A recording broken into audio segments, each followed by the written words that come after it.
Hello everyone, my name is Vicky Negi and welcome back to my YouTube channel Education for Everyone. Friends, आज की इस video में हम start करेंगे class 9th science का chapter first which is matter in our surroundings. Right, चलिए start करते हैं. Matter in our surroundings.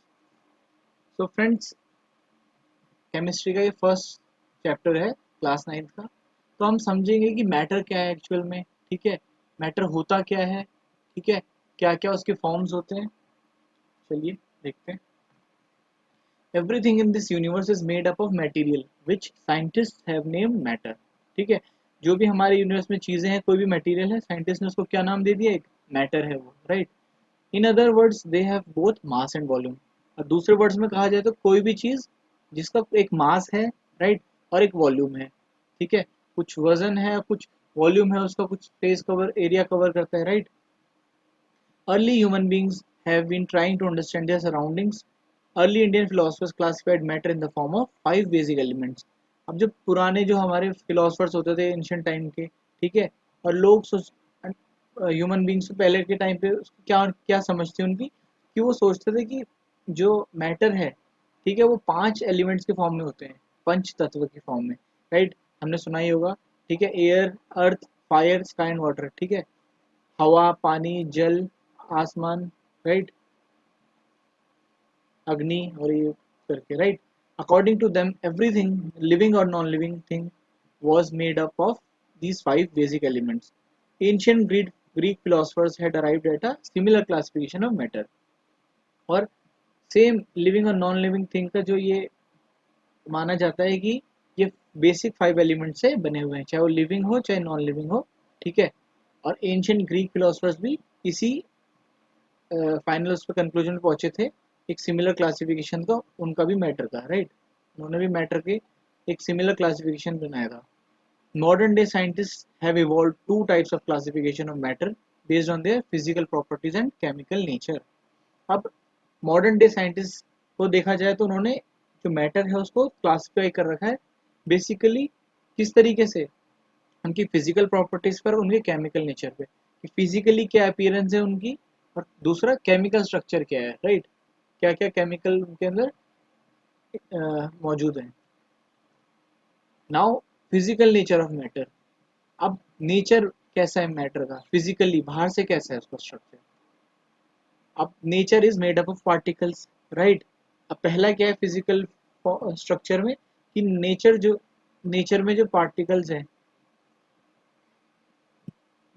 Nature जो है हमारा वो पार्टिकल से बना हुआ है. किस तरह के पार्टिकल्स, एक इनको एक्टिविटी से समझेंगे. राइट, साइंस में कोई फैक्ट तो है नहीं, है ना, हमें साइंस में कोई हमें कोई कंसेप्ट तो समझना नहीं है, जो फैक्ट्स हैं. ठीक है, जिस बेसिस पे साइंस जो एक्सपेरिमेंट्स के थ्रू, फैक्ट्स के थ्रू निकल के आती है बातें, कंक्लूजन निकल के आते हैं, उन्हीं के बेस पे हम समझते हैं. तो प्रैक्टिकल फॉर्म में समझेंगे कि take a 100 ml beaker, fill half the beaker with water and mark its level. Right, अब एक बीकर ले लीजिए, ठीक है, 100 ml का, उसमें हाफ फिल कर दीजिए वाटर और उस लेवल को मार्क कर दीजिए. Dissolve some water sugar with the help of a glass rod. ये आप देख रहे होंगे साइड में डायग्राम में. Observe any change in water level. What do you think has happened to the salt. What does it, where does it appear, sorry disappear. How does the level of water change. In order to answer these questions, we need to use the idea that matter is made up of particles. What was there in the spoon, salt or sugar, has now spread throughout water. This is illustrated in figure. अभी देखिए, हमने कहा गया कि एक 100 ml beaker लीजिए. Right, उसमें half water fill कर दीजिए और मार्क कर दीजिए वहाँ पे. राइट, ये आप घर पे भी करके देख सकते हैं. ठीक है, एक जो ग्लास होता है, कांच का ग्लास होता है, उसमें करके देख सकते हैं. और उसको हाफ फिल कर दीजिए वाटर से, और उसमें या तो शुगर या तो सॉल्ट 1 स्पून डाल दीजिए और उसको स्टिर कर दीजिए, घोल लीजिए. कुछ टाइम बाद देखेंगे आप कि जो जो आपने सॉल्ट या शुगर जो भी डाला है वो बिल्कुल डिजोल्व हो जाएगा. लेकिन वो डिजोल्व होकर गया कहाँ, ये हमें देखना है. तो इससे पता चलता है कि किसी भी जो कोई भी नेचर है चीज़ है, उसमें वो पार्टिकल से बना है. राइट, तो इसमें क्या देखा हमने कि जो लेवल ऑफ वाटर है क्या चेंज होगा, वो ये हमने देखना है कि क्या चेंज होगा उसमें.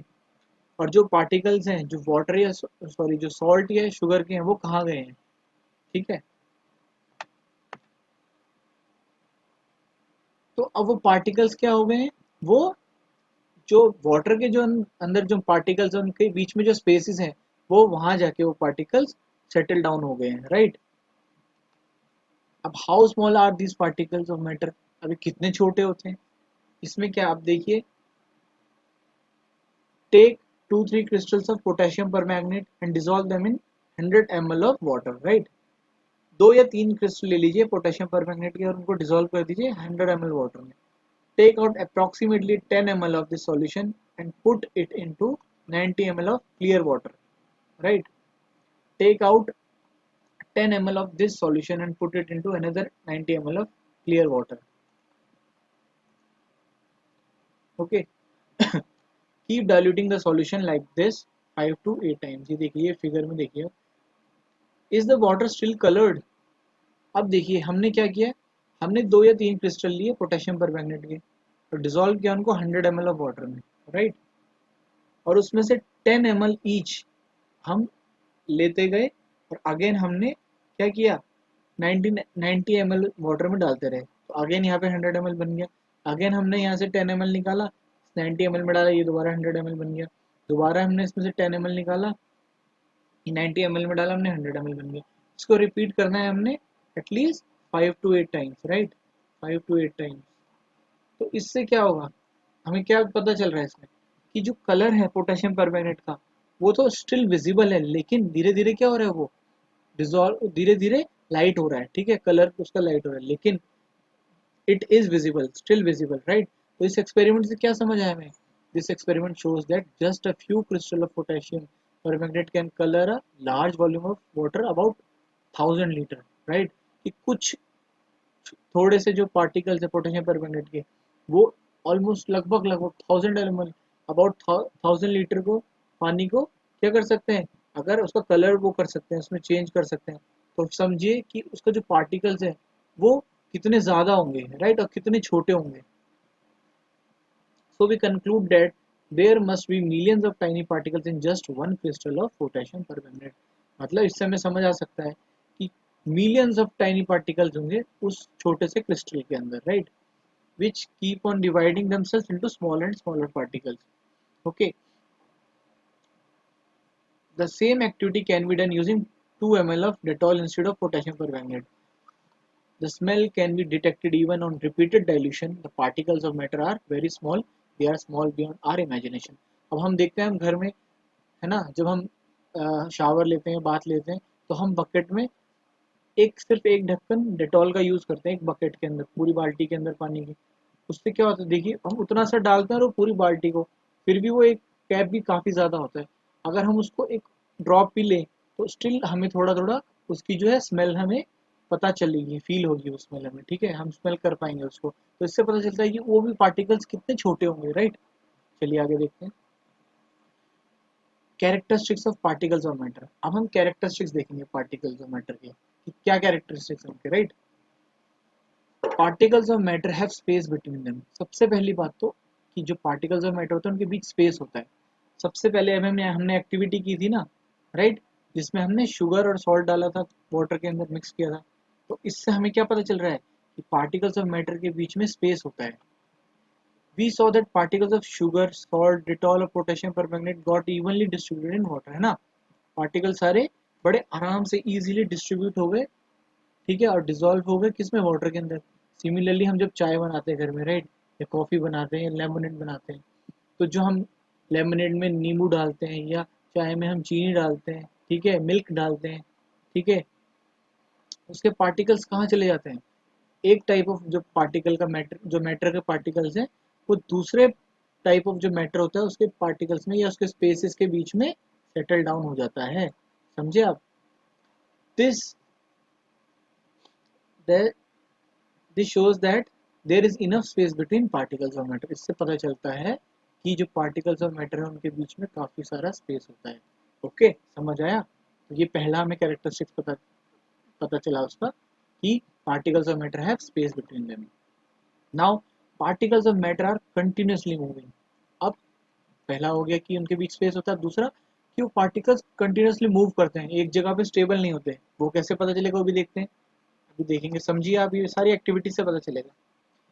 Put an unlit incense stick in a corner of your class, how close do you have to go near it so as to get its smell. Now light the incense stick, what happens, do you get the smell sitting at a distance, record your observations। अब हम, आप class की छोड़िए, हम घर पे ही अगरबत्ती धूप बत्ती जलाते हैं, राइट, पूजा करने के लिए, राइट, तो हम जो उसको फायर करते हैं तो जो उसकी स्मेल होती है वो हमें एक रूम से दूसरे रूम तक भी आती है, राइट। क्यों आती है? क्योंकि जब वो इंसेंस स्टिक जब बर्न होती है, उसके जो पार्टिकल्स है वो एयर में मिक्स होते हैं, राइट, एयर में जाते हैं। एयर क्या है? बेसिकली एक फॉर्म है गैस का, ठीक है, वो भी एक मैटर का फॉर्म है। तो जो इंसेंस स्टिक के पार्टिकल्स हैं वो गैस के या एयर के पार्टिकल्स के अंदर सेटल डाउन होते हैं, और जहां जहां एयर मूव करती है वहां वो पार्टिकल्स जाते हैं, जिससे हमें वो स्मेल फील होती है, हमें स्मेल मिलती है, राइट। समझ आया? तो इससे क्या पता चलता है कि जो पार्टिकल्स ऑफ मैटर है they are continuously moving. Now आगे देखिए और एक्टिविटी है, take 2 glasses beakers filled with water. Glasses ले लीजिए, बीकर ले लीजिए, पानी से भरे हुए, right. Put a drop of blue और red ink slowly and carefully along the sides of the first. मान लीजिए हमने एक ग्लास लिया, राइट, या कोई भी बीकर लिया, और उसके बिल्कुल साइड में यहाँ से जो कॉर्नर है उसका, वहाँ से या तो हनी, ठीक है, और इंक, ठीक है, ड्रॉप कीजिए। Leave them undisturbed in your house और in a corner of the class. ठीक है, एक में आपको हनी डालना है, एक में इंक डालना है, right. Record your observations, what do you observe immediately after adding the ink drop. What do you observe immediately after adding a drop of honey. ये आप कर सकते हैं, मे बी आपने किया भी होगा ट्राई, जरूर करिएगा, नहीं किया तो ठीक है, आपको इंटरेस्टिंग भी लगेगा, समझ भी आएगा इससे अच्छे से। हाउ मेनी आवर्स और days does it take for the colour of ink to spread evenly throughout the water. अब देखिए, आप ये जनरल सोच भी सकते हैं कि एक तो बीकर था ये इंक वाला, राइट, दूसरा है ये हनी वाला, राइट,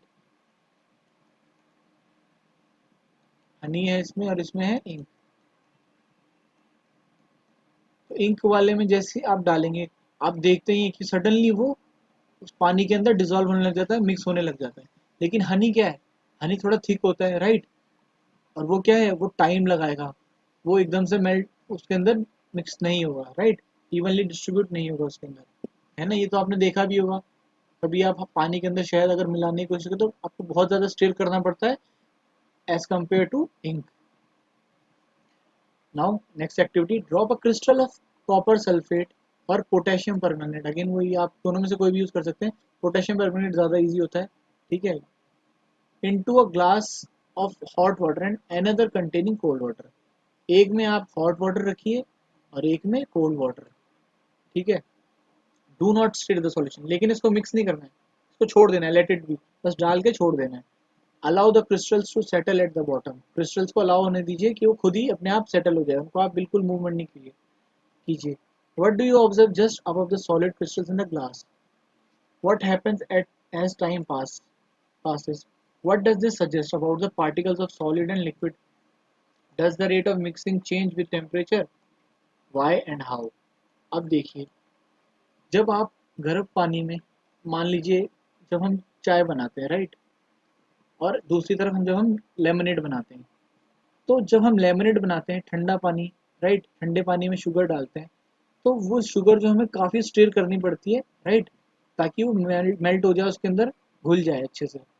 दूसरी तरफ जब हम टी बनाते हैं और जब हम शुगर डालते हैं उसके अंदर, तो जब हम पानी बॉयल होता है तो उसके अंदर शुगर बड़ी इजीली डिजोल्व हो जाती है। क्या, शुगर की जगह आप चाय पत्ती का एग्जांपल ले लीजिए, राइट, बड़ी जल्दी से डिजोल्व होने लग जाती है, कलर अपना उसका निकलने लग जाता है उसमें से।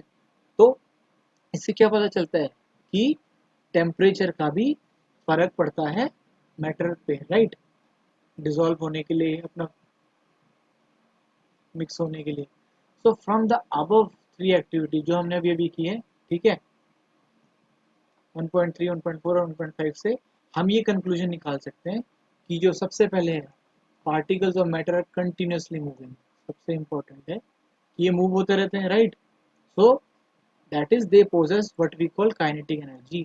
तो उनके अंदर क्या होती है, मतलब काइनेटिक एनर्जी। मूवमेंट से रिलेटेड कोई भी होगा तो मतलब उनके अंदर काइनेटिक एनर्जी है। कोई भी चीज, कोई भी मैटर मूव कर रहा है मतलब उसके अंदर एक खुद की फॉर्म फोर्स है, काइनेटिक एनर्जी है, कोई एनर्जी है, ठीक है। तो that is kinetic energy. As the temperature rises particles move faster. अब जैसे टेम्परेचर राइज करेगा पार्टिकल्स और तेज चलेंगे। मूव तो वैसे भी करते हैं राइट, बिना टेम्परेचर के भी करते हैं नो डाउट, लेकिन जैसे जैसे टेम्परेचर राइज करेगा, ठीक है, टेम्परेचर जो है वो राइज करेगा तो उनकी जो मूवमेंट है वो भी बढ़ जाएगी, मूवमेंट भी बढ़ जाएगी। ओके, टेम्परेचर के साथ ये डायरेक्टली प्रोपोर्शन है, ठीक है। So we can say that with increase in temperature, the kinetic energy of the particles also increases. Got it? कि जैसे जैसे टेम्परेचर इंक्रीज होगा जो पार्टिकल्स हैं, मैटर है, ठीक है, उनके जो पार्टिकल्स हैं उनकी भी स्पीड है वो तेज होगी, राइट, काइनेटिक एनर्जी ज़्यादा होगी उनकी। In the above three activities we observe that particles of matter intermix on their own with each other। साथ ही साथ हमने एक्टिविटीज में देखा कि जो पार्टिकल्स है मैटर के वो इंटरमिक्स करते हैं खुद से, ठीक है, ऑन देयर ओन। अगर हम उसको ना भी करें स्टिर या ना कोशिश करें उनको मिक्स करने की तब भी वो हो जाते हैं, ठीक है, वो खुद होते हैं वो। They do so by getting into the spaces between the particles. और ये कैसे कि हर एक मैटर का अपने अपने पार्टिकल्स होते हैं, किसी के बीच में ज़्यादा स्पेस होता है, किसी के बीच में कम स्पेस होता है। तो जो कम स्पेस वाला है, ठीक है, और जिसमें ज़्यादा स्पेस है उस ज़्यादा स्पेस वाले में पार्टिकल्स सेटल होने लग जाते हैं मैटर में, right. This intermixing of particles of two different types of matter on their own is called diffusion. अब जो ये इंटरमिक्सिंग है, राइट, जो एक दूसरे में मिक्स हो रहे हैं पार्टिकल्स अलग अलग तरह के खुद से, इस प्रोसेस को कहते हैं डिफ्यूजन। याद रखिएगा, राइट। आगे आप पढ़ेंगे डिफ्यूजन अच्छे से, नेक्स्ट क्लास में भी पढ़ेंगे, ठीक है, 9th में पढ़ेंगे, 10th में भी इसको अच्छे से पढ़ेंगे और इसके डिटेल्ड में। सो जो प्रोसेस, ठीक है, उस प्रोसेस को क्या कहते हैं जिसके अंदर पार्टिकल्स इंटरमिक्स करते हैं, दो अलग अलग तरह के पार्टिकल्स, ठीक है, इंटरमिक्स करते हैं खुद से of on their own is called diffusion. We also observed that on heating diffusion becomes faster। हमने ये भी देखा कि जब हीटिंग होती है तो डिफ्यूजन और फास्ट हो जाता है। Why does this happen? अब ये भी तो हमने देखना है कि ये होता क्या है, हमने देखा राइट। चलिए आगे देखते हैं। अब particles of matter attract each other.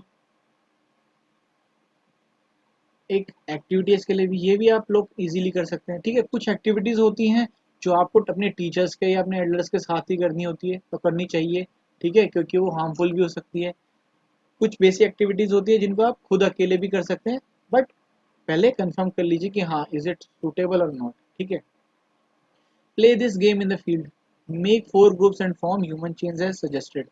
The first group should hold each other from the back and lock arms like Idumishmi dancers। ये देखिए ये डांस फॉर्म है, तो इन्होंने देखिए खुद को बैक से एक दूसरे को पकड़ा हुआ है, राइट। तो इस गेम की तरह आप कर सकते हैं। ह्यूमन चेन की फॉर्म की जाती है, इसमें ह्यूमन चेन की फॉर्म की जाती है। तो इसमें आप ग्रुप्स बनाइए। पहला ग्रुप जो है वो एक दूसरे को होल्ड करेगा बैक से एंड आर्म्स लॉक कर देगा। ये देखिए इन्होंने अपने बैक एक दूसरे को बैक से होल्ड करा हुआ है। जो सेकंड ग्रुप होगा, फर्स्ट ग्रुप ने तो बैक से किया, सेकंड ग्रुप होगा वो hold arms to form a human chain. अब एक दूसरे के आर्म्स पकड़ेंगे, राइट। थर्ड ग्रुप होगा form a chain by touching each other. Third group सिर्फ टच करेगा एक दूसरे को, वो होल्ड नहीं करेगा, right. Touching each other with only their finger tips touch करने हैं बस। और जो फोर्थ ग्रुप होगा वो क्या करेगा, student should run around and try to break 3 human chains one by one. Fourth group क्या करेगा, रन अराउंड, वो चारों ग्रुप्स के सॉरी तीनों बाकी जो तीनों ग्रुप्स हैं उनके आसपास उन वहां से क्रॉस करने की कोशिश करेगा, ठीक है, और चेक करेगा कि कौन से ग्रुप को ब्रेक इजीली किया जा रहा है या जा सकता है, कौन सी चेन को ब्रेक किया जा सकता है इजीली। तो आप ये खुद ही देखिए, पहला ग्रुप है जिसने होल्ड कर रखा है एक दूसरे को बैक से, राइट। सेकंड ग्रुप है जिसने हाथों से पकड़ा हुआ है, और थर्ड ग्रुप है जिसने सिर्फ फिंगर टिप्स टच कर रखी है। तो आपसे उसका आपको पता ही चल रहा होगा जो फर्स्ट ग्रुप है उसको उसने सबसे ज़्यादा स्ट्रॉन्ग चेन होगी उनकी, राइट। नंबर 1 पे सबसे स्ट्रॉन्गेस्ट चेन उन्हीं की होगी। सेकंड नंबर 2 पे ये जो जिन्होंने होल्ड कर रखे हैं हैंड्स उनकी होगी, और सबसे थर्ड नंबर पे सबसे वीक चेन होगी किसकी, जिन्होंने सिर्फ फिंगर टिप से टच कर रखा है। So which group was the easiest to break, ये समझ आ गया आपको। क्यों, ये भी समझ आ गया, क्योंकि उन्होंने वो जो पार्टिकल्स है एज अ पार्टिकल्स उनको समझ लीजिए, तो वो पार्टिकल्स लूजली अटैच्ड है एक दूसरे से, राइट। जो जो बिल्कुल हल्का फुल्का टच कर रहे हैं वो बहुत लूजली अटैच्ड है एक दूसरे से, जिन्होंने बिल्कुल क्लोज होकर एक दूसरे को पकड़ा है वो बहुत टाइटली और एक साथ जुड़े हुए हैं, right. So then in which group the particles held each other with the maximum force, तो मैक्सिमम फोर्स से आपका ग्रुप बना है, राइट। अब एक एक्टिविटी है, activity 1.7, take an iron nail, ठीक है, कील ले लीजिए, a piece of chalk and a rubber band, ठीक है, try breaking them by hammering, cutting और स्ट्रेचिंग, इनको आप तोड़ने की कोशिश कीजिए, चाहे वो हैमर से करें, चाहे कट करके या स्ट्रेच करके, ठीक है। नेल तो हैमर से हो जाएगी, ठीक है, चौक जो है आप उसको कट कर सकते हैं, रबर बैंड आप स्ट्रेच करके। In which of the above three substances do you think the particles are held together with greater force. अब आपको इसमें कैसे पता चलेगा कि कौन से सबसे ज्यादा फोर्स के साथ पार्टिकल्स अटैच है, किस वाले किस मटेरियल के, जिसको आपको ब्रेक करने में सबसे ज्यादा मुश्किल हो रही होगी, उसके पार्टिकल्स क्या होंगे, सबसे ज्यादा टाइटली हेल्ड हो रखे होंगे, एक दूसरे को होल्ड करेंगे ज़्यादा ग्रेटर फोर्स के साथ, राइट। तो इसमें अगर एज कम्पेयर टू देखा जाए सबसे ज़्यादा स्ट्रॉन्ग किसमें होगा, आयरन नील में, देन पीस ऑफ चॉक में, फाइनल सबसे इजीली जो रबर बैंड ब्रेक हो जाएगा, राइट। स्ट्रेचेबल है लेकिन ज़्यादा स्ट्रेच करेंगे तो टूट भी जाएगा वो। Activity 1.8, take some water in a container, try cutting the surface of water with your fingers, एक कंटेनर लीजिए और कट कीजिए surface of water with your fingers. जैसे हम कभी कभी टैप का जो पानी आता है उसको हम हाथ से, उस जो स्ट्रीम पानी की निकलती है टैप से उसको हम कट करने की कोशिश करते हैं, राइट। तो were you able to cut the surface of water, क्या हम उसको कट कर पाते हैं, ऑब्वियसली कर पाते हैं।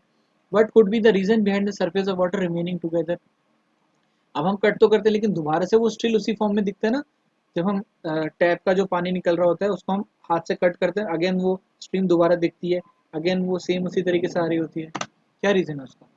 The above three activities 1.6, 1.7, 1.8 suggest that particles of matter have force acting between them, हमने देखा ना, फोर्स है जो उनको होल्ड कर रहे हैं आपस में, जैसे हमने ह्यूमन चेन में देखा, चाहे किसी में कम फोर्स थी किसी में ज्यादा, लेकिन थी जरूर, ठीक है। There was a force which is holding all the particles together, right.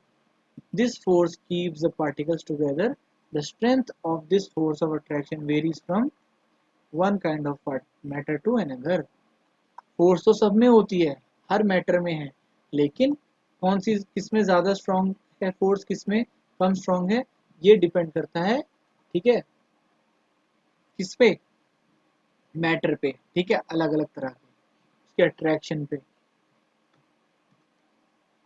Now let's study states of matter, अब हम देखते हैं स्टेट्स ऑफ मैटर कि मैटर के स्टेट्स कितने होते हैं, कितने प्रकार के होते हैं।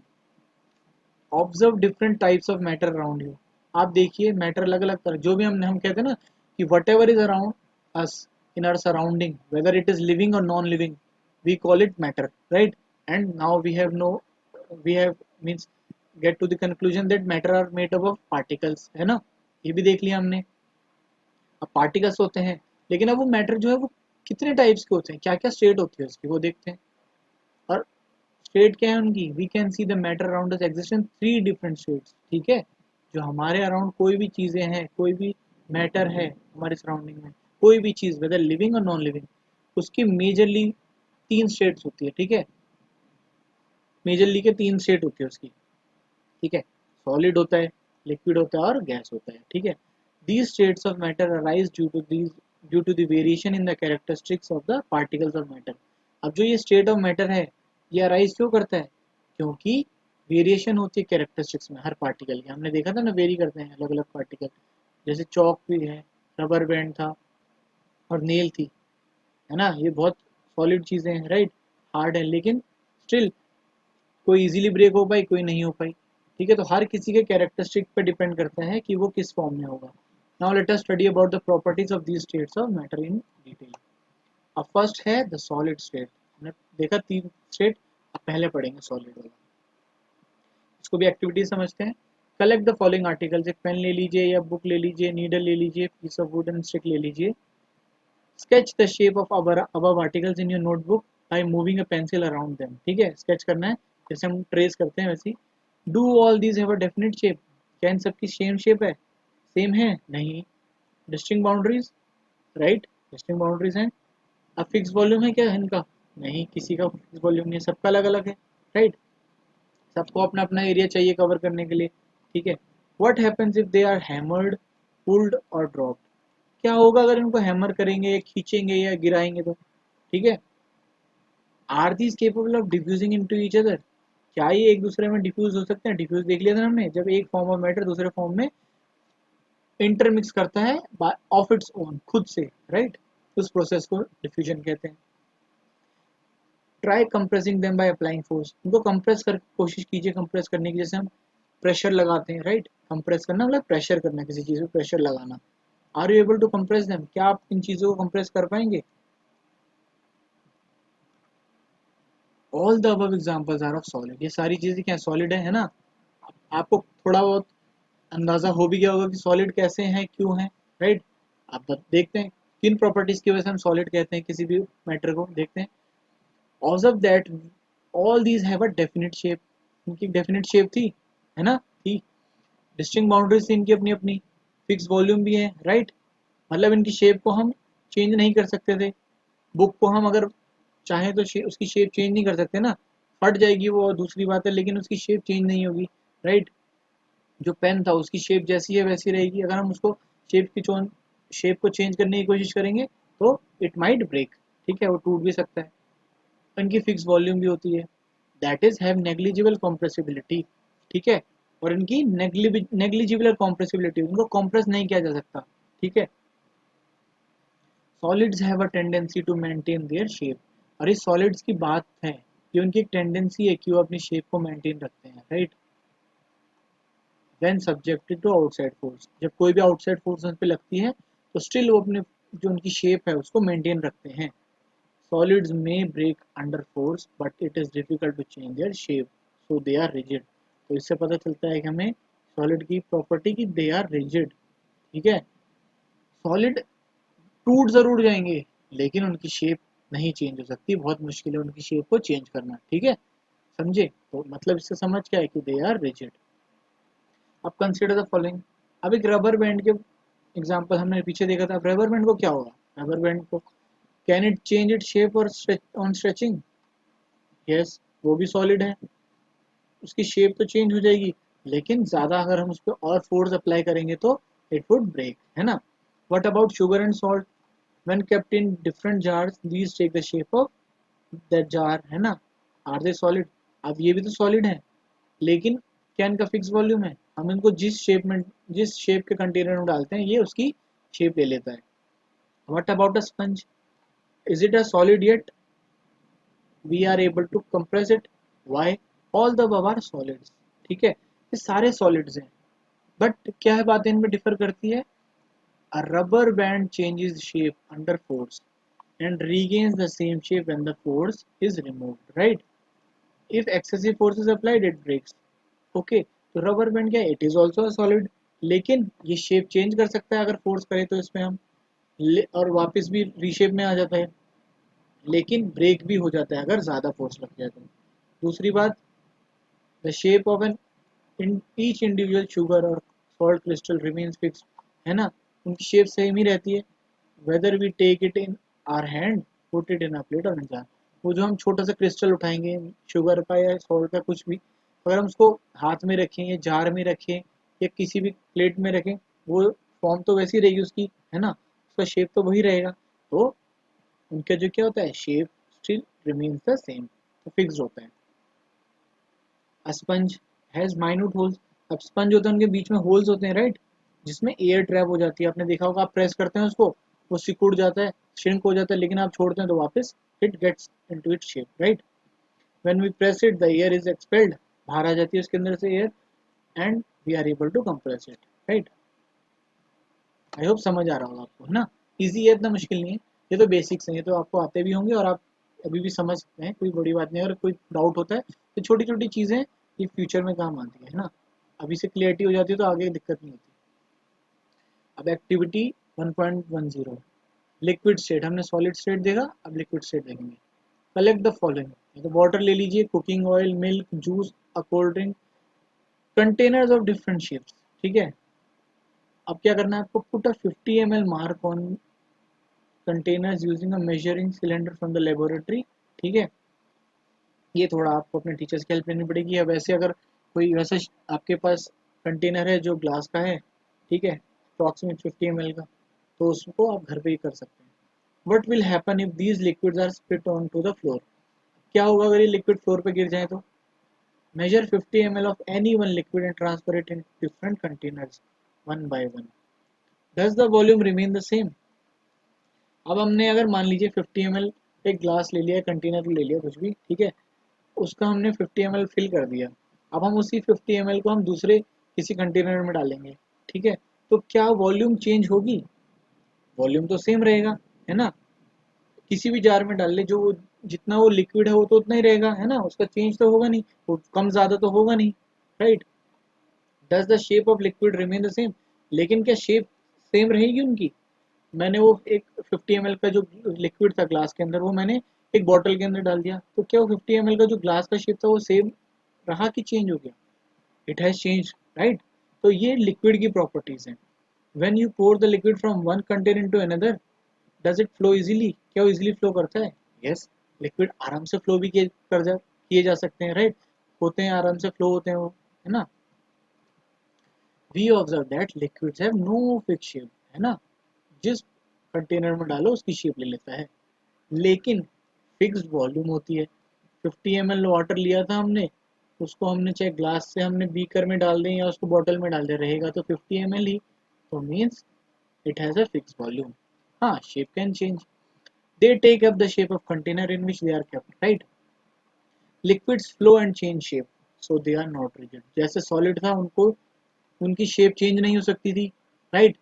तो यहाँ पे उल्टा है, लिक्विड्स फ्लो कर सकते हैं इजीली, अपनी शेप को चेंज कर सकते हैं, तो हम कहेंगे कि they are not rigid. Solids are rigid but liquids are not. तो अगर लिक्विड्स रिजिड नहीं है तो क्या है? These are fluid, we can call we call them fluid, right. Fluid है, फ्लो करते हैं इजीली। अब refer to activities 1.4 1.5 where we saw that solids and liquids can diffuse to liquids, right, diffuse into liquids. The gases from the atmosphere diffuse and dissolve in water. अब जो atmosphere में जो gases है वो क्या करती हैं? डिफ्यूज करती है और डिसॉल्व करती है वाटर में, है ना। जो हम देखते हैं पानी है, पानी में क्या है, पानी क्या होता है? H2O, right, hydrogen and oxygen. तो मतलब उसके अंदर गैस है, तो वो कहाँ से आई? वो भी तो एटमॉस्फेयर से आई।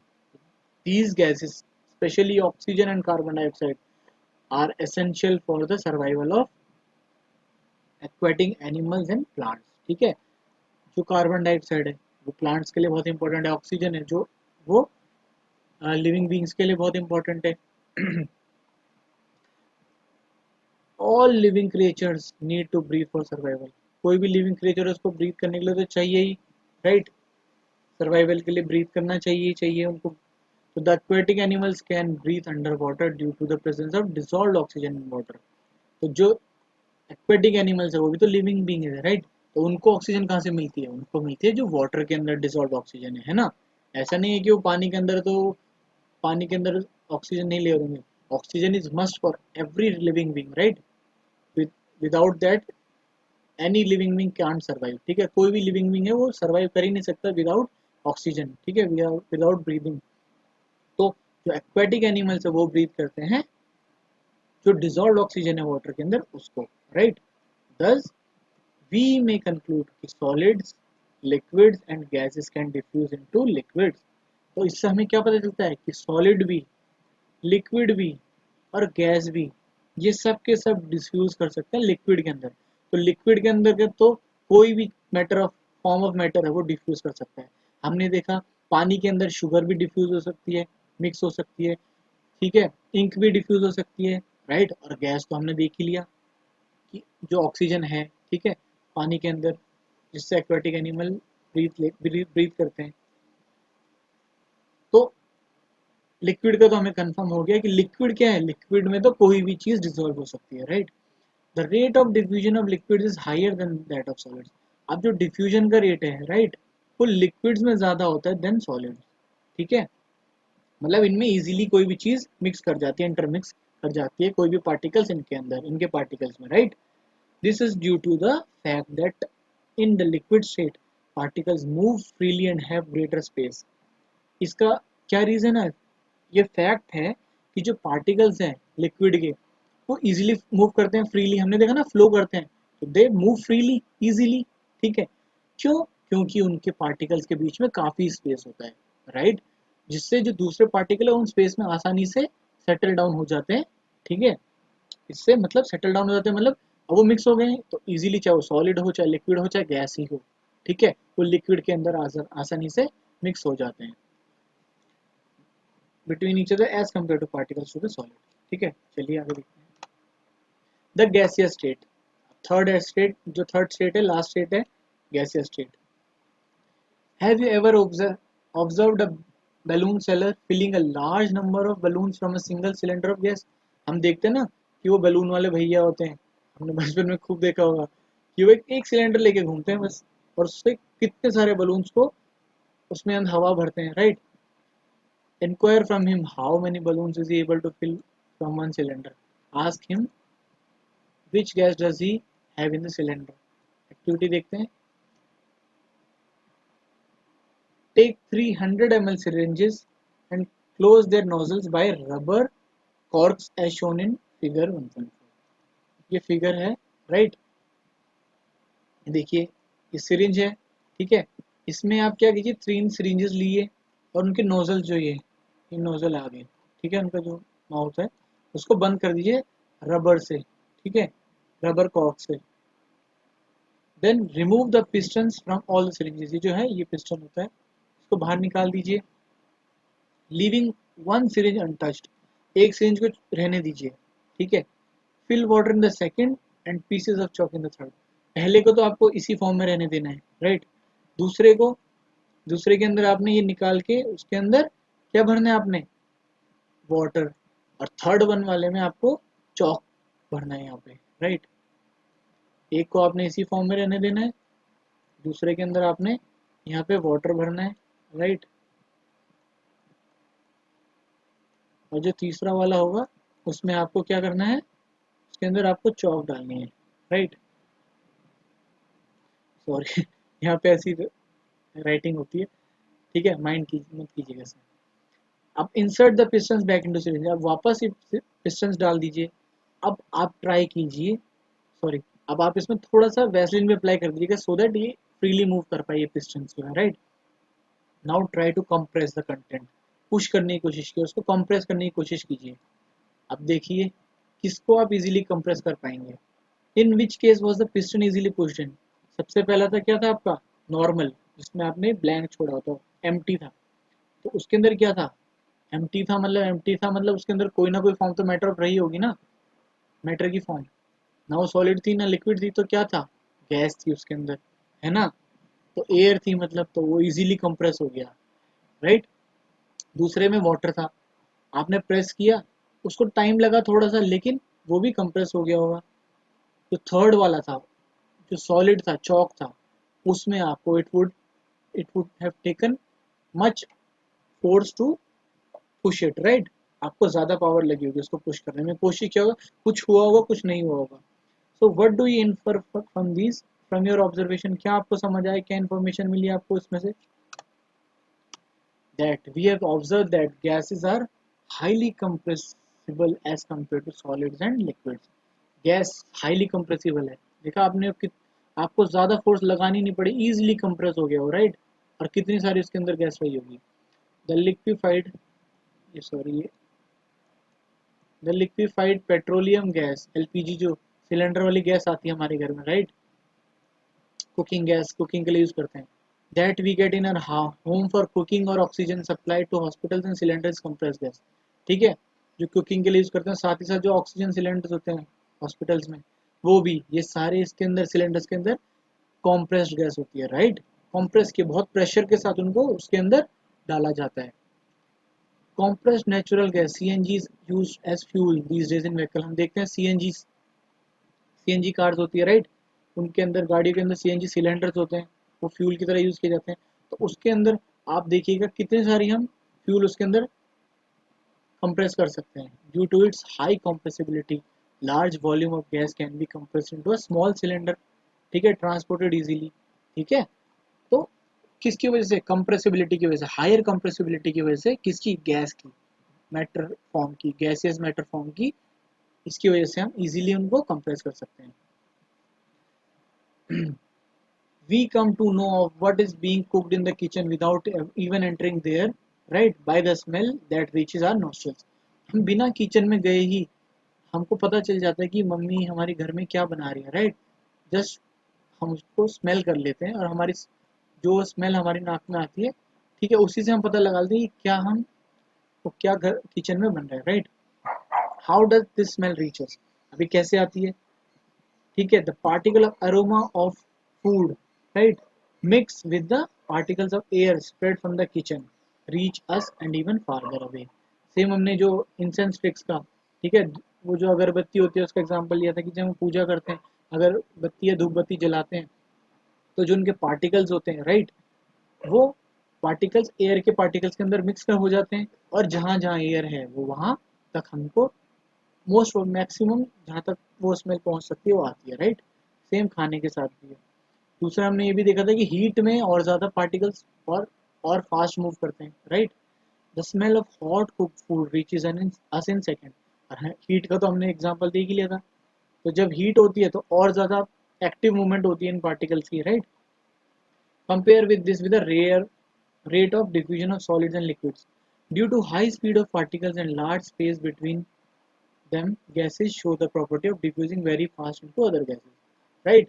अब high speed होती है पार्टिकल की, साथ ही साथ इनके बीच large space होता है ना?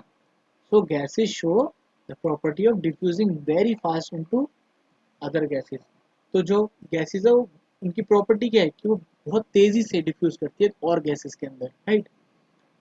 In the gaseous state the particles move about randomly at high speed, ठीक है। due to this random movement the particles hit each other and also the walls of the container.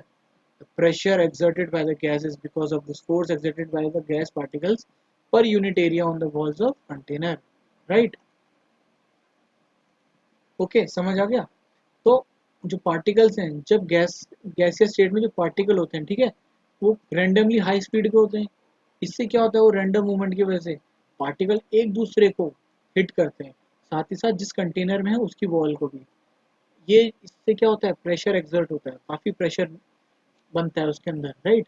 और आपने ये चीज़ देखी होगी अपने, हम डिओड्रेंट्स यूज़ करते हैं, उसके अंदर क्या है, वो जो लिक्विड है परफ्यूम, वो कंप्रेस करके गैसेस फॉर्म में अंदर डाला होता है, राइट। और वो पार्टिकल्स अंदर एक दूसरे के हिट कर रहे होते हैं एक दूसरे को फोर्स से, साथ ही साथ वो उस कंटेनर में भी हिट हो रहे होते हैं, तो जिससे प्रेशर एक्सर्ट होता है, प्रेशर बनता है। और जैसे ही हम परफ्यूम यूज़ करते हैं या डीओ यूज़ करते हैं, डिओड्रेंट यूज़ करते हैं, तो वो काफ़ी प्रेशर के साथ बाहर निकल के आता है, राइट। ये आपने जनरल लाइफ एग्जाम्पल में देखा ही होगा, समझे आप इस चीज़ से। तो मतलब क्या समझ आया कि जो गैस पार्टिकल्स है वो प्रेशर एक्सर्ट करते हैं काफ़ी, है ना। So friends, thank you, I hope आपको समझ आया होगा ये टॉपिक, है ना। इसका थोड़ा सा और पोर्शन रिमेनिंग है, वो नेक्स्ट वीडियो में आएगा। आई hope you like it.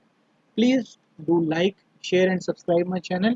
If you are new here, please do subscribe the channel, hit the bell icon and share the videos so that much people can take benefit of these videos, ठीक है। ये videos मैं हिंदी में English दोनों में use करता हूँ इसमें, राइट, सो दैट हर किसी को इजी रहे समझने में। और साथ ही साथ ये स्कूल स्टूडेंट्स के लिए भी बेनिफिशियल होती है और गवर्नमेंट जॉब एस्पिरेंट्स के लिए भी। I hope you liked it. Thank you. Learn and help others to learn. खुद भी सीखिए, दूसरों की भी हेल्प कीजिए सीखने में, सो दैट आपकी नॉलेज और ज़्यादा स्ट्रॉन्ग हो। See you in the next video. Bye bye, take care.